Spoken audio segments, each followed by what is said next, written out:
조갑제 TV 시청자 여러분 안녕하십니까? 조지 오웰 이야기를 하겠습니다.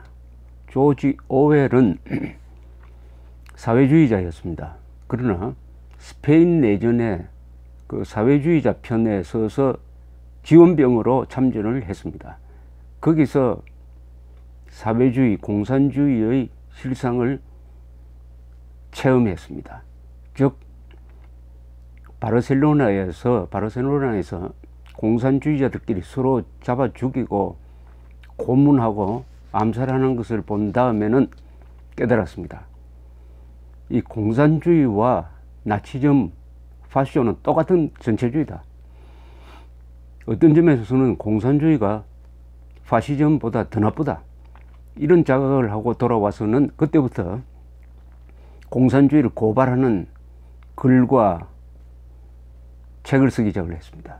동물농장이 맨 먼저 나왔습니다. 그러나 당시에 2차 세계대전이 치열하게 전개되고 영국이 미국과 함께 스탈린이 소련과 손잡고 나치 히틀러와 싸우는 분위기 속에서는 스탈린주의를 우화적으로 표현한 이 동물농장을 실어주는 책으로 출판해주는 출판사를 찾기 어렵습니다. 4군데 좀 퇴짜를 맞았다가 겨우 책을 출판할 수가 있었습니다. 처음에는 잘 안 팔렸다고 합니다.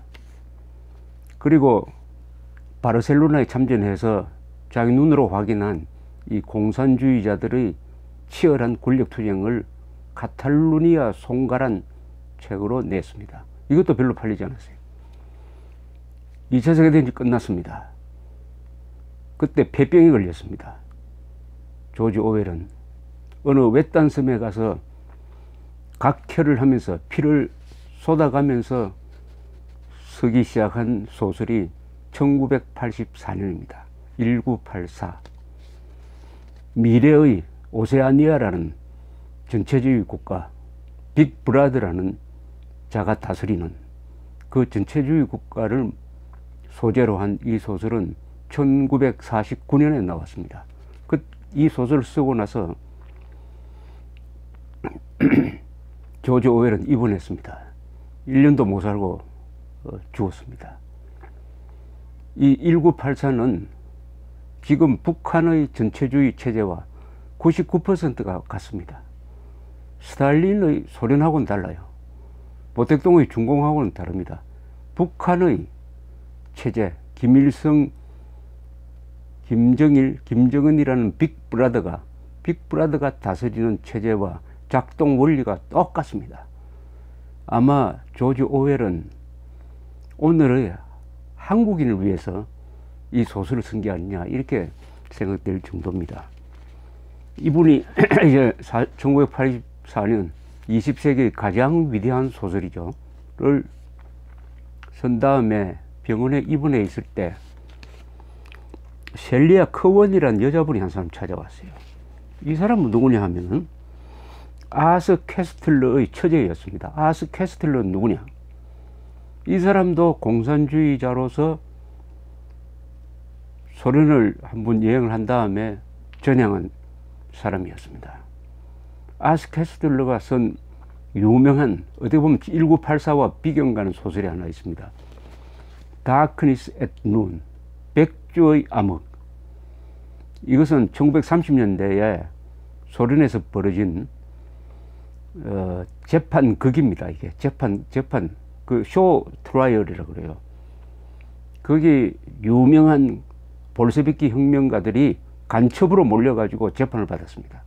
이 재판에서 이 간첩으로 몰린 부하린이라든지 지노비에프라든지 까메네프 이 사람들이 법정에 나와서 다 자기가 간첩이라고 자백을 하고 사형돼 버렸습니다.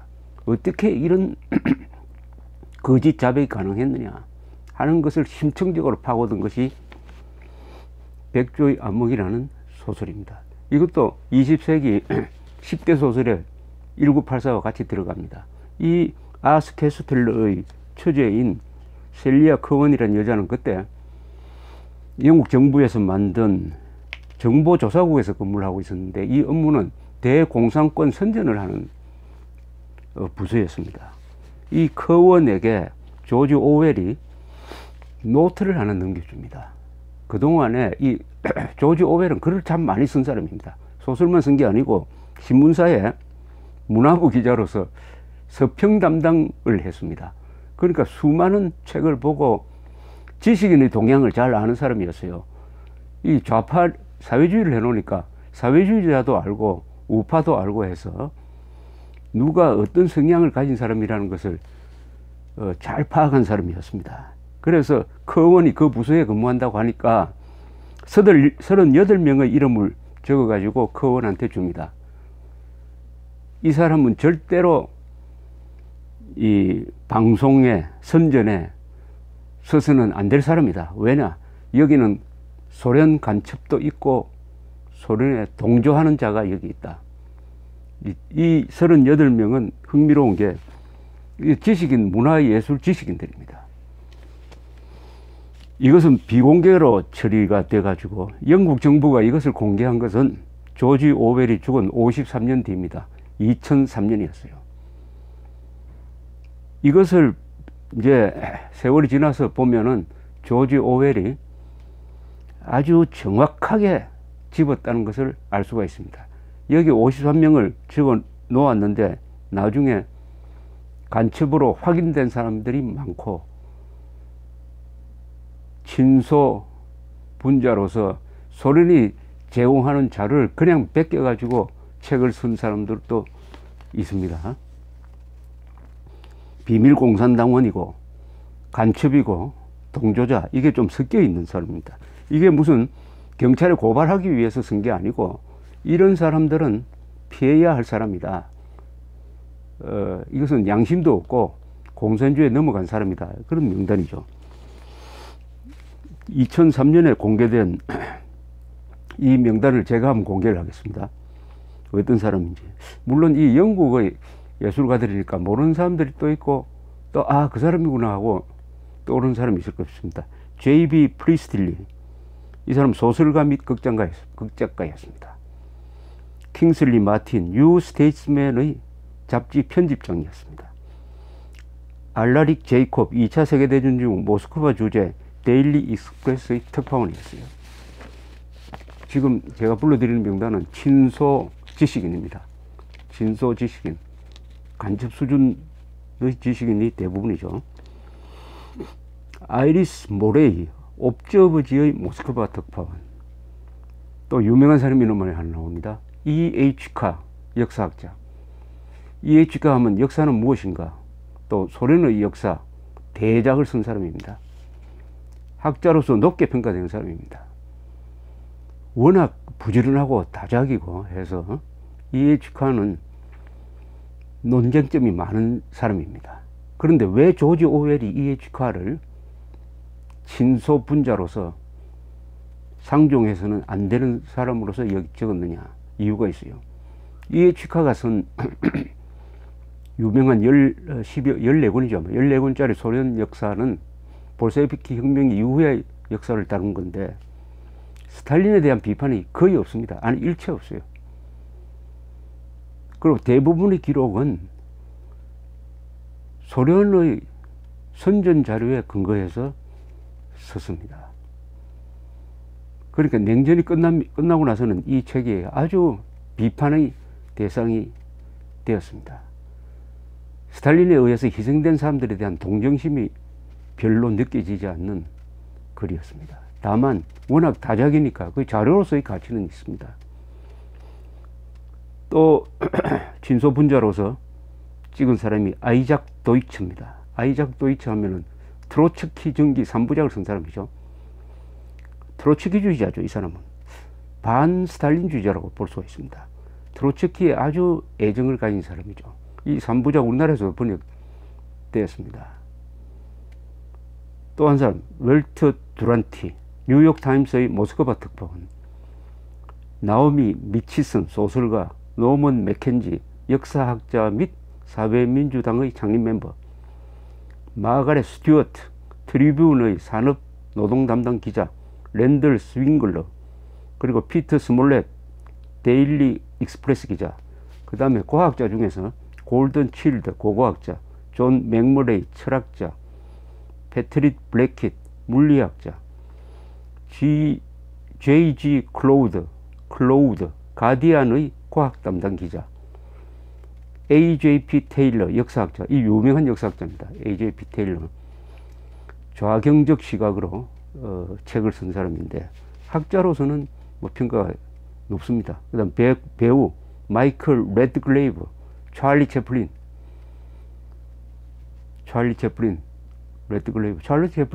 할리우드에서 이 사상 문제 때문에 추방되어서 2차 세계대전 이후에는 할리우드에서 영화를 찍을 수 없었던 사람입니다. 그 다음 노동당 국회의원 4사람, 베시 블라독, 톰 드리버거, 존 프라츠 밀스, 스티븐 스윙글러, 기타 해군 중령 에드가 영. 이 사람들 중에서 몇 사람을 소개를 하겠습니다. 여기 친소주의자 또는 소련 간첩으로 조지 오웰이 찍은 사람.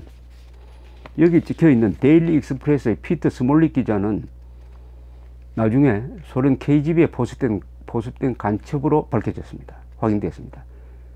그를 포섭한 사람은 영국 정보기관의 요직에 있었던 킴 필비였습니다. 킴 필비가 캠브리지 출신인데 캠브리지 출신 5명이 소련 간첩이었습니다. 이 사람들이 다 외무성과 정보기관의 핵심 요직에서 근무하고 있었습니다. 그 중에 4명이 잡혔고 5명째가 누구냐 하는 게 지금까지 쟁점이 되어 있습니다. 킴 필비가 바로 데일리 익스프레스의 피터 스몰릭 기자를 포섭을 했다. 이렇게 되어 있군요. 그런데 이 스몰릭이라는 사람은 기자로서 활동했을 뿐만 아니라 2차 세계대전 중에는 영국 정보부서의 소련과 과장으로 일했습니다. 얼마나 많은 정보가 소련에 넘어갔느냐 알 수가 있죠. 그 다음에 뉴욕타임스 모스크바 특파원 월터 두란티. 이 사람은 1980년대, 30년대의 소련에 대해서 보도를 하면서 스탈린의 무자비한 숙청을 비호하고 대기근, 수십만 명이 죽어가는 대기근에 대해서는 축소 왜곡한 사람입니다. 그런데 이 사람이 1932년 소련 관계 보도로 퓰리츠상을 받았습니다. 퓰리츠상. 그러나 동료 기자들은 소련 선전물을 받아서는 그를 아주 경멸했다고 합니다. 2003년이 되어서 뉴욕타임스가 비로소 이 퓰리츠상을 수상하는 미국 콜롬비아 대학 교수 마크 폰 하겐에게 의뢰해서 두란티의 퓰리츠상 기사를 검증해달라고 했습니다. 검증을 해보니까 결론이 편파적이고 비판의식이 결여되었다. 스탈린의 선전에 너무 어존한 기사였으니까 뉴욕타임스의 명예를 위해서 상을 반납하는 게 좋겠다.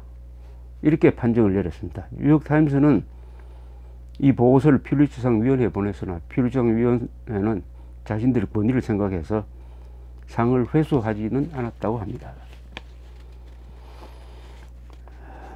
아까 말씀드렸던 대로 이 스탈린과 소련의 전체주의를 가장 오랫동안 심하게 왜곡한 사람이 바로 E.H. 카입니다.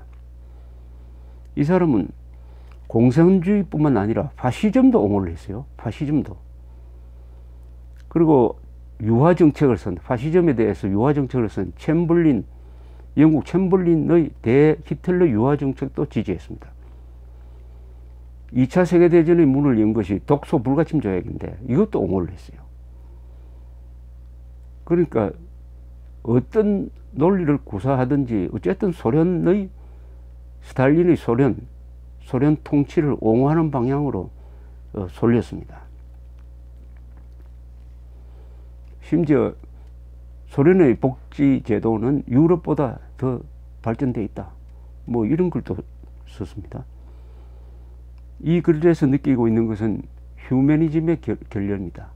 인간에 대한 애정이 느껴지지 않는 책입니다. 14권을 썼지만 그는 오랫동안 자신의 이 지식인이라는 게 자기 잘못을 절대 바로잡지 않습니다. 다른 이유를 갖다 붙입니다.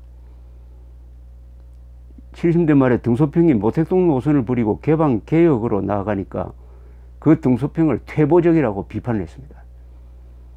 등소평의 개혁 개방으로 오늘날 중국이 세계 경제 규모로는 제1등 되는 국가로 올라갔다는 것을 지금 뭐 이 사람 이해치카가 죽었으니까 어떻게 평가하는지 참 궁금합니다. 어떤 사람은 이런 이해치카를 도덕적 허무주의자다 라고 혹평하기도 했습니다. 그런데 이해치카가 쓴 역사는 무엇인가 하는 책이 한국에서 베스트셀러가 되고 있습니다. 조지 오웰의 리스트에 오른 친소 지식인들 가운데 상당수는 동성연애자 그리고 변태 성욕자들이었습니다. 이런 장면이 KGB 요원한테 찍혀가지고 약점 잡힌 상태에서 소련의 선전 요원, 소련의 하수인으로 된 경우가 많다고 합니다.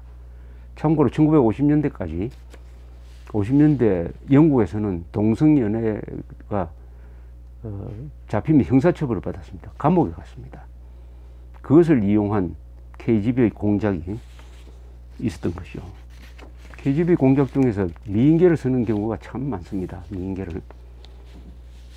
한국에서 나중에 통일되면은 일종의 수타지 문서, 동독 정보기관 수타지 문서가 공개되면서 냉전시대 때 서독의 지식인들, 정치인들이 얼마나 많이 동독에 이용당했느냐 하는 게 만천하에 폭로됐듯이 통일된 다음에 북한의 문서가 공개되면은 한국의 예술인, 문화인들, 지식인들, 언론인들, 정치인들, 교수들 이름이 많이 나올 것입니다. 많이 나올 것입니다. 그래서 김정은의 붕괴는 불가피하게 남한의 종북 지식인의 몰락으로 이어질 것이라고 생각합니다. 감사합니다.